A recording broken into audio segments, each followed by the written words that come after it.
Kenapa harus sebegitunya memuji baginda Nabi? Nanti kita berlebih-lebihan. Selagi kita tidak menuhankan baginda Nabi sebagai Tuhan, tidak ada kelebihan apa-apa. Karena kita memuji beliau sebagai manusia mulia, bukan sebagai Tuhan.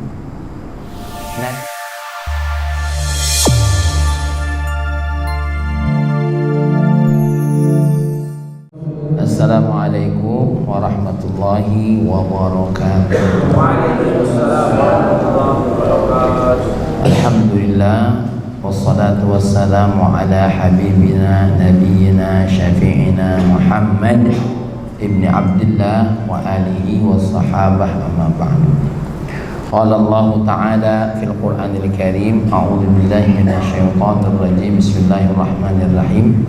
Kita baca sama-sama. Rabbi syrah li sadri wa yassir li wahlul 'uqdatam min lisani yafqahu qawli. Shadaqallahul 'azim. Allahumma inna nas'aluka fahman nabiyyin wa hifdzal mursalin wa ilhamal malaikatil muqarrabin. Ya Fattah ya Alim iftah qulubana futuhal.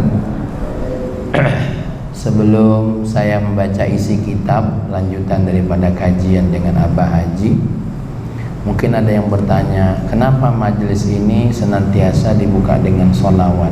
Memang ada sunnahnya, tidak wajib, tapi sunnah. Majelis yang tidak dibuka dengan sholawat nanti qalilul barakah, ya. Bagaimana tidak? Kita akan mengkaji ilmunya baginda Nabi Muhammad sallallahu alaihi wasallam, maka kita bersalawat kepada baginda Nabi Muhammad sallallahu alaihi wasallam. Ketika menyebut nama baginda Nabi Muhammad, maka akan terikut, yaitu Allah Subhanahu wa ta'ala.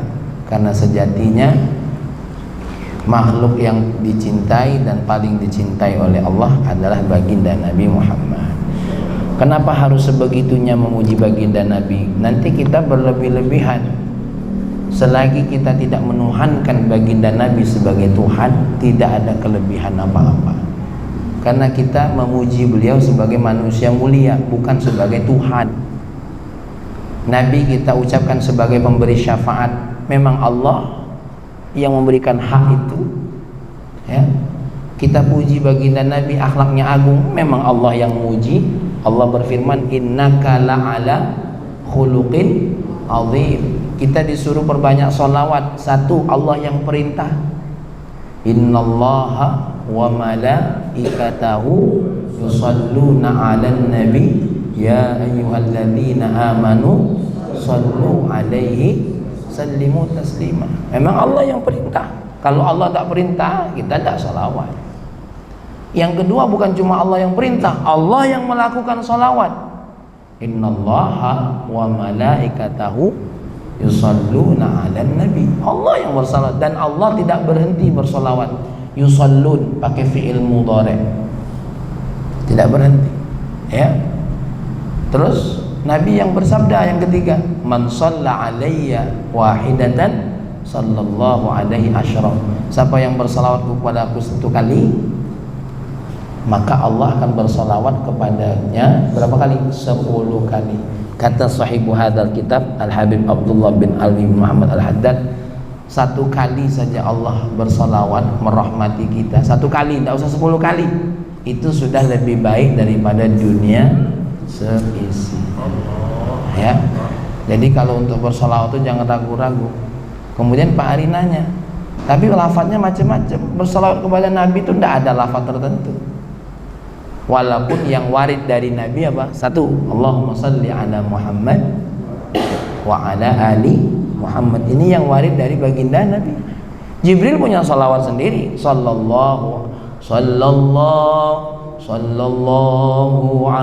Muhammad sallallahu alaihi sallallahu ala Muhammad sallallahu alaihi sallallahu wasallam, ya. Sallallahu kalau awalnya sholat, ujungnya salam. Kalau ya Rabbi salli wasallim. Tuh Jibril punya apa? Punya lafadznya sendiri. Sekarang kalau kita nambah gimana? Boleh enggak? Nambah apa? Nambah sifat kok. Allahumma salli wa sallim ala nuril anwar wa sirril asrar wa tiryaqil aghyar wa miftahi babil, ujungnya apa? Sayyidina wa maulana Muhammad. Cuma ditambah sifatnya baik, bukan nambah-nambah arti sholawat. Oke lah ya, ini sedikit singkat tentang sholawat. Nanti mungkin ada waktunya bersama Abah Haji membahas tentang sholawat, kapan wajibnya sholawat, kapan sunnahnya sholawat, apa arti sholawat. Ilmullah wasi', otak kita sempit. Kenapa? Malas, maco. Tapi yang hadir pengajian ini alhamdulillah, mudah-mudahan diberi oleh Allah ilmu yang luas. Amin. Baik, pembahasan kemarin dengan Abah Haji masalah warok. Ya, warok itu pertama iktisabul halal, mencari yang halal. Itu satu. Ya. Yang kedua tarkul makruh. Kalau bisa ninggalin yang makruh. Yang ketiga taqlilul ladzat, taqlilul mubahat, mensedikitkan yang mubah-mubah. Itu warok namanya. Ya, warok itu menghati-hatikan diri. Tapi utamanya memastikan apa yang dimakan itu jangan yang bernilai apa? Haram, ya, bernilai makruh atau syubhat. Baru yang ketiga apa tadi? Taklil. Taklil itu mempersedikit. Makan mubah kan? Jangan banyak ego. Ya, maksudnya gitu. Tidur mubah kan? Jangan banyak ego. Itu baskoro. Ya. Tuh. Hal-hal yang sifatnya mubah, sekedar mubah itu apa? Dilakukan. Sesuatu hal yang tidak diminta oleh Allah dan tidak dilarang. Kalau dilakukan tak punya nilai pahala, kalau ditinggalkan tidak punya nilai dosa. Maka yang mubah ini kalau seandainya manfaatnya sedikit, dikitkan. Kecuali kalau manfaatnya banyak. Contoh, mubah ini tergantung kondisi masing-masing. Bagi Pak Taufik, olahraga setiap pagi itu harus penting. Kenapa? Punya penyakit yang harus menyehatkan ada satu fisiknya. Maka itu diperbanyak tidak apa-apa karena punya nilai manfaat. Ditanya dokternya, "Dok, kalau saya ninggalin olahraga ini apa?" Ya tidak apa-apa. Cuma untuk kondisi Pak Taufik alangkah bagusnya olahraga. Nah, yang ada manfaatnya diperbanyak tidak apa-apa. Nah, yang repot ini hal yang tidak manfaat jangan terlalu dibanyak walaupun nilainya mubah. Ya, contoh apa? JJS, jalan-jalan tidak jelas. Ya. Jadi 3 itu intinya.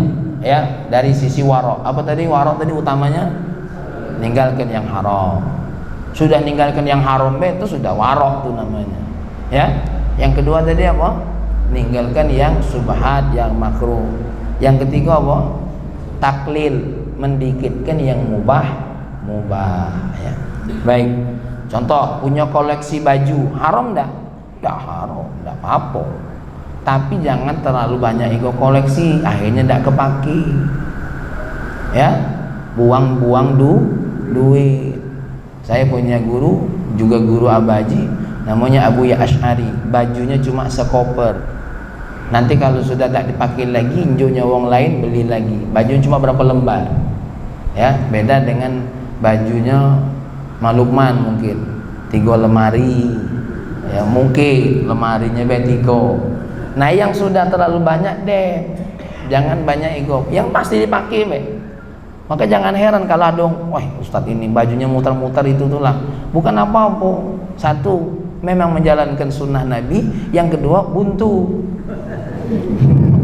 Ya, tidak kata duit lain, itulah bajunya deh muter-muter. Senin biru, sore putih, Selasa hijau, pas untuk seminggu. Nah deh mutar kondangan itulah, ke pasar itulah, berkebun pula. Nah sekarang tentu warok ini ketika kita mencari halal ada kaitannya dengan bekerja. Maka di sini akan membahas adab-adab dalam bekerja. Baik bekerja yang sifatnya jasa atau yang sifatnya ada barter jual beli, ya. Bismillahirrahmanirrahim. Qala al-musannifu rahimahullahu taala wa nafa'ana bihi wa ulumi fid dharain amin amin. Fa in kunta mimman yaktasibu bi san'atin aw hirfatin fa 'alaika bin nashi fiha lil muslimin wa bil ihsan wal itqan li san'atika wa hirfatika hasabal imkan, ya. Wa fil hadis innallaha yuhibbul mu'minal muhtarifa, ya. Fa in kunta, dan jika keberadaanmu mimman yaktasibu, tergolong orang yang mencari duitnya dengan bisanatin. Apa bisanatin itu? Produksi, bagian mebel, buat baju, apa lagi ini yang sifatnya produksi, apa, ya, apa, jahit, buat kue, apa lagi, buat pagar, ya, yang sifatnya produksi. Fa'alaika bin nashi fi halil muslimin, maka apa bin nashi itu, jadikan sesuatu itu apa yang menyenangkan orang muslim, yang bisa punya nilai nasihat gitu. Kenapa pas nengok buatannya bagus, wah pandai buatannya nih, wongnya nih apa, rutin, teliti. Nah, jadi kan menyenangkan begitu tuh. Cetannya rapi, lasannya halus. Jangan kita nih berbuat sesuatu yang malah justru membuat ngatoi kita. Jadi berdosa kan buat dia. Apa dia ngelas miring-miring, baru kena ludah be, lerubu sini. Aduh. Maka yang lakukan sifatnya itu bin nashi, yang membuat kelapangan dada, ya, termasuk tepat janji, ya, yang bagus. Lakukan yang terbaik sebaik mungkin. Karena apa? Ketika kita melakukan yang terbaik, itu sama baik kita menasehati orang lain. Tuh, ya, lakukan yang terbaik. Makanya jangan heran kadang-kadang kita wong muslim ini kalah dengan wong kafir. Apa sebab? Contoh, wong muslim itu kalau jualan buah terserah, nak dicuci dulu, nak idak deh, mano dari kebun itulah, gubel-gubel tanah.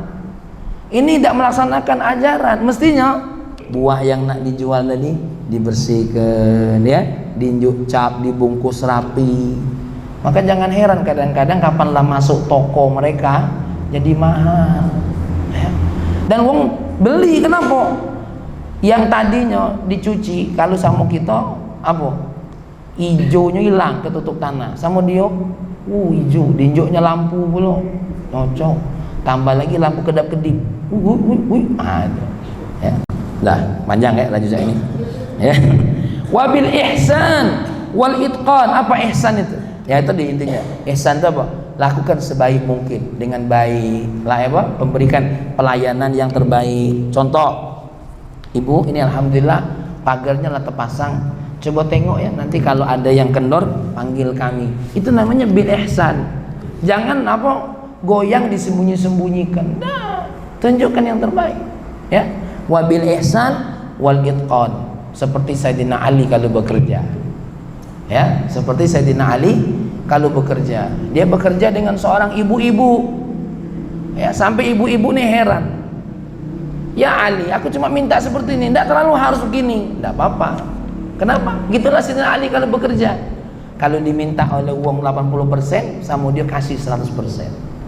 Itu saking kenapa? Pengen ihsan dengan orang lain. Wal itqan, apa itqan tuh? Fokus, ya, kerjanya apa? Fokus. Yang buat rumah kerjanya fokus. Masuk jam berapa kerjanya? Ini masuk dulu, nyuci dulu apa? Cangkul. Tuh, baru nak mulai ngopi dulu, merokok dulu. Ini namanya itqan. Itqan itu buang-buang waktu. Nah, wak Pendi tahu nih, saknya pengalaman sering nengok yang saya ini. Ya. Ini yang bagian produksi itu begitu, yang masak, masuk dapur, mulai masuk tuh apa? Mulai begawi. Ini dah, duduk dulu, ngobrol dulu. Cak mana laki kau kemarin? Lah, laju begawi, isinya apa? Tidak fokus dengan kerjaan. Termasuk kantor ini intaj, yang bagian TU, yang bagian merapikan apa? Administrasi, seperti Hasan bagian emis. Itqan, fokus. buat jadwal tugasnya masing-masing. Seperti Mang Ali, intaj, ya, surat-surat bagian hukum yang rapi, yang teliti, masya Allah, ya. Ini luar biasa. Ini saya sedikit cerita. Tapi saya lupa nama ulamanya. Maklumlah, Fahmi bukan Imam Syafi'i, ya, banyaklah luponya. Apalagi habis operasi. Tapi kalau duit, alhamdulillah masih ingat. Ya, ini. Jadi ada seorang waliullah, beliau waliullah, tukang nasaj, tukang apa? Mentenun kain. Mentenun kain. Masya Allah, ketika menenun kain sudah jadi, tentu yang jual ini kenal betul dengan dia nih. Jahitannya bagus, bukan jahitan, apa namanya? Tenunannya bagus, hasilnya bagus, bagus nih kan. Sampai satu hari Wak Pendi, ya, yang apa kalau kita intak terus dia jual tuh, ya siapa yang nerima tuh apa namanya? Pengula apa namanya? Yang nerima barang hasil produksi kita namanya? Pengumpul ya. Nah, pengumpul tuh ngecek, diceknya, ya Syekh, ini ada sebagian kain yang apa namanya? Yang apa namanya? Yang agak kurang rapi. Ditegur begitu, Syekh tadi nangis. Kenapa nangis? Tentu takut yang pengepul nih kan. Nah, ngapa nangis? Apa tersinggung? Kenapa engkau nangis? Aku nangis bukan karena duitnya nak dikurangi. Waktu engkau mengecek tadi ada yang bertemu, aku sumpah demi Allah, aku merajutnya sebaik mungkin. Lalu kenapa engkau menangis kalau engkau yakin merajutnya sebaik mungkin? Aku terbayang kalau aku sholat sebaik mungkin, puasa sebaik mungkin, terus Allah ngecek hasil produksi sholat aku tadi ada yang tidak terbaik. Aku terbayang, ya Allah, betapa hinanya aku. Nah tuh wong soleh itu berdagang sampai sama itunya. Kalau kita ketahuan itu nangis nian, ayo kak berkurang nih Jok. Tapi apa? Aku khawatir nilai ibadah yang sebaik mungkin kalau terperiksa tuh. Nah itu lihat bagaimana mereka merajut sesuatu dengan apa? Dengan baik. Nah ini untuk orang-orang soleh. Maka jangan heran ulama-ulama tuh adu gawinya galo dulu. Al-Qattan, tukang anu kapas, ya, An-Najjar, tukang muat kayu, ya, adu galo. Nah, kalau sekarang ini macam-macam. Al-Ustad Ad-Dukuni, ada pula kerjanya ngedukun. Ya sebenarnya kalau ngeruqyah tidak apa-apa, ya, ada kerjaan sendiri. Baik. Wal itqan li san'atika wa hirafatika hasabal imkan, tentu dengan sekemampuannya. Sekemampuannya itu apa? Ya biasa manusia itu kan ada kurangnya, semampu mungkin. Yang kan gini, kita mampunya begini kita kurang-kurangi. Yang dimaksud dengan hasbal imkan semaksimal mungkin. Jadi inilah hasilnya, gitu loh. Jangan maksudnya gini, kita mampu memberikan yang terbaik tapi kita kasih yang setengah baik. Jangan. Ya, itu yang dimaksud. Tapi kalau sudah sebaik mungkin, buatnya sebaik mungkin seperti Syekh tadi, tentu ada baik yang namanya apa? Kurangnya. Apalagi dokter, seorang tabib. Bukan main dia tuh lah, sebaik mungkin mendiagnosa, ya. Ya namanya kadang-kadang wong gagal operasi wajah. Nah, yang repot itu apa? Kalau sengaja teledor, tahu-tahu lah dijahit gulungan benang masuk dalam perut. Nah ini kan bahaya, ya bahaya gitu loh. Salah jahit segala macam. Nauzubillah min dzalik. Bahkan ada hadis Nabi, perhatikan, bagi orang-orang yang senang bekerja berproduksi, innallaha yuhibbul mu'minal muhtarifa. Sesungguhnya Allah mencintai mukmin yang pandai berbuat, yang pandai produksi. Jadi yang buat mebel buat, ya, buat. Yang pandai buat baju buat, tapi buatlah dengan keimanan. Dengan apa tadi? Dengan ihsan, dengan itqan, ya, dengan nasah.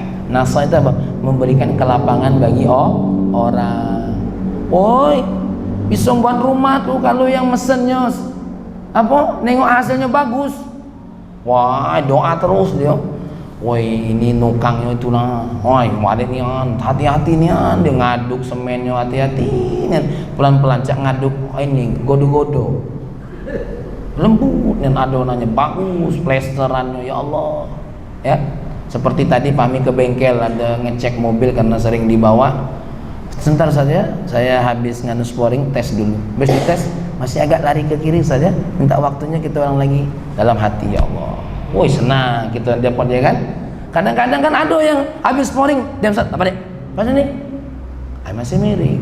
Oh mungkin pas jalan ada kena lubang. Lah kan baru sebentar miring lah itu. Aduh. Ya. Aduh. Ya, Masya Allah. Dan ini nasihat buat saya yang apa? Yang bawa jamaah umroh. Ya hati-hati. Hati-hati Masya Allah.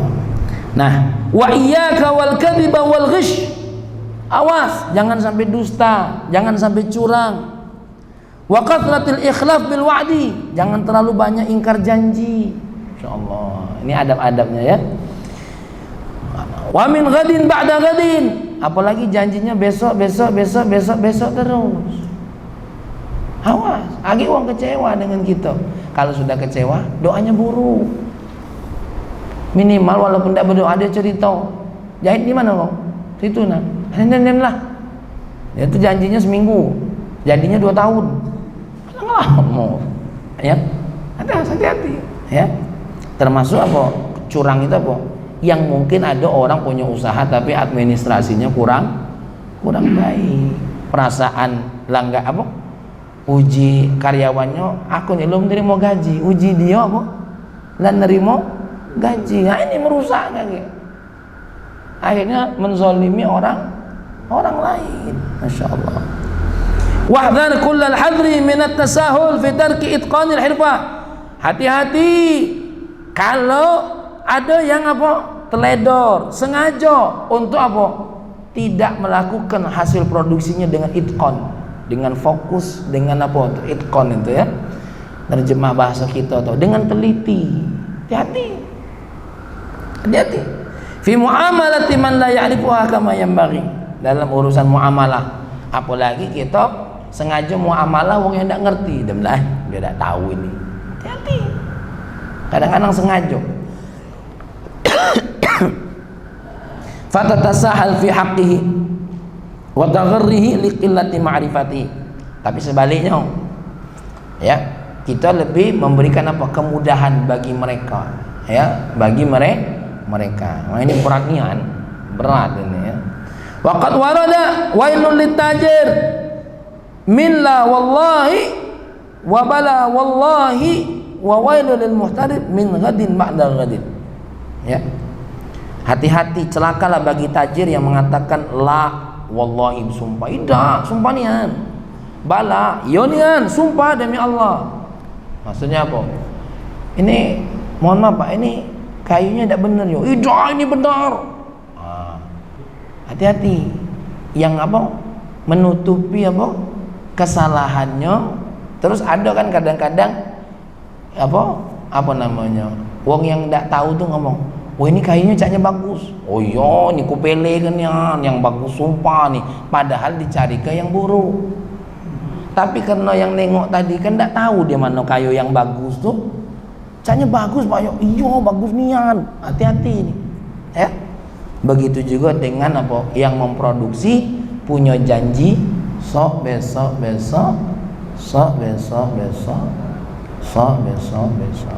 jadi ya ayo ngapo panata tawo-tawo ya yalah itu kalau memang kita orang yang ini contoh Mahman adik kakak nih yang tukang bubur berikan yang terbaik ya dah buburnya, jangan sampai kaget gosong bubur tuh ya, pasti ke segala macam lah ini Masya Allah ya.